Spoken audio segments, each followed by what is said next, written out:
Kasi ang ingay ng panggilid ng motor ko. Ganito kasi yung na-experience ko mga karote. Kapag binibigyan ko siya ng gas, hindi mo siya maririnig eh. Maririnig mo yung ingay kapag binitawan mo na yung gas. Yung kutob ko mga karota, sir. Alright mga karota, ito yung nabili natin pyesa. Wala na mga karota. Next na. Good morning mga karota. Bigla ang vlog lang to kasi ang ingay ng panggilid ng motor ko. Paparinig ko sa inyo kung anong klaseng ingay yung nangyayari dito ngayon sa motor ko mga karota. Yan, cold start mga karota. Ilalapit ko yung microphone dito, malapit sa CVT natin.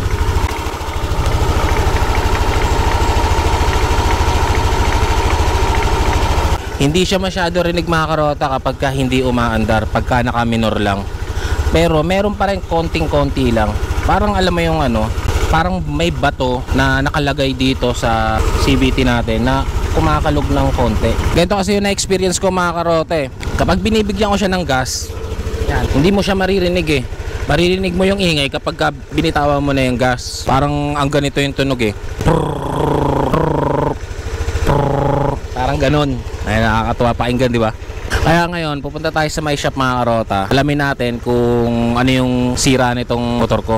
Ano yung mga kailangan palitan. Kasi last week, nagpalit ako ng flyball, slider piece. Yan, bago lahat yun. Kaya imposibleng yun yung masira eh. Pero malakas yung pakiramdam ko mga karota na crankcase bearing yung ano na ito, sira nito. Paparinig ko sa inyo, lalapit ko yung mic dito sa may CVT. Tapos paaandarin ko. Gagawin ko yung bibigyan ko ng gas. Tapos bibitawan ko yung gas. Saka pre-wheel siya. Doon yung maririnig kung anong klaseng tunog yung naririnig ko. So ayun mga karota, kuha ko ng tape. Titape ko tong mic dito sa may CVT. Papaandarin ko lang dito. Okay mga karota, nakakabit na dito yung microphone natin. Try natin paandarin ha.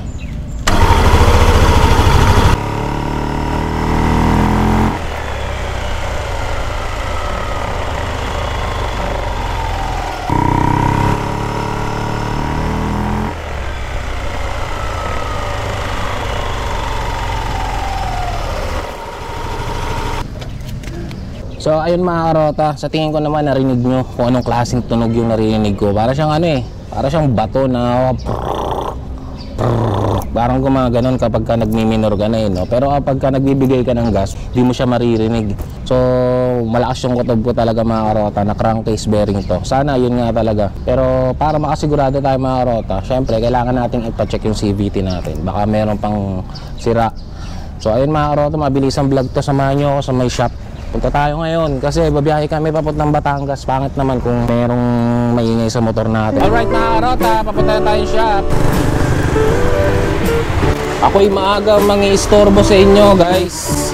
Dito na tayo sa may shop mga karota. Ito yung mga Paldo boys oh.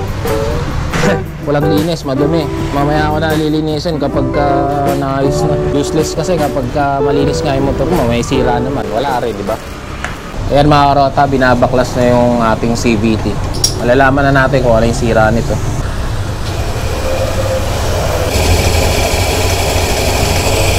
Ayan. Ito yung kutob ko mga karota na sira eh. Pero hindi daw to. Okay pa to eh. Nandito banda. Ilalagyan namin ng grasa dito sa may torque drive bearing. Tama Mads? Alright mga karota, testingin natin yan ha, kung yun ang magiging kasagutan sa ating mga katanungan. Meron pa rin parang pumipitik-pitik na metal. Wala sa mga ano dito no, wala no. So, ano tawag dito? Transmission. Dito talaga no. Alright mga karota, dito wala. Goods na goods to. Smooth. Dito wala din. Dito ang may posibleng sira. Sabi ni Mads, itong torque drive bearing kasi parang may kumakalansing eh.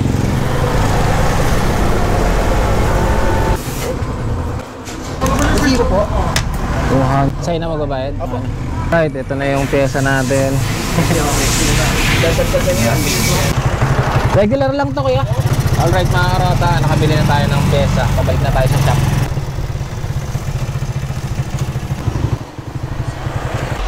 Salamat. Alright mga karota, ito yung nabili natin pyesa, torque drive bearing, pakita ko sa inyo. Ayan. Tsaka ito. Ayan. Alright mga karota, kinakabit na ni Mads Moto ang ating torque drive bearing. Yogi, mamaya tumama sa ano ko ha. Uso ka naman masyado. Nadali yung kamay ko ha.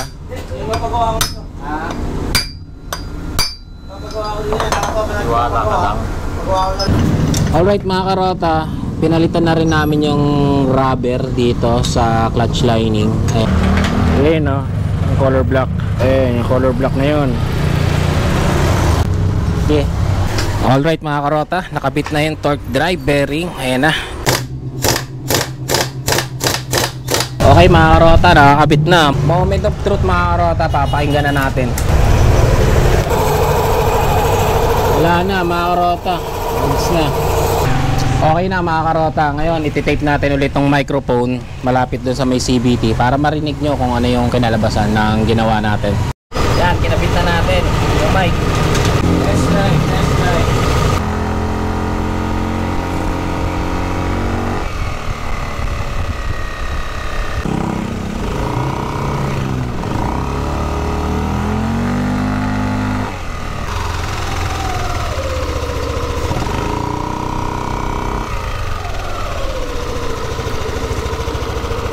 Alright mga karota, ayos na yung motor natin. Pinalitan natin ay torque drive bearing tsaka yung rubber sa clutch lining. So ayun lang mga karota, sana nagkaroon kayo ng idea paano ayos yung mga ingay sa CVT natin. Like, share, subscribe.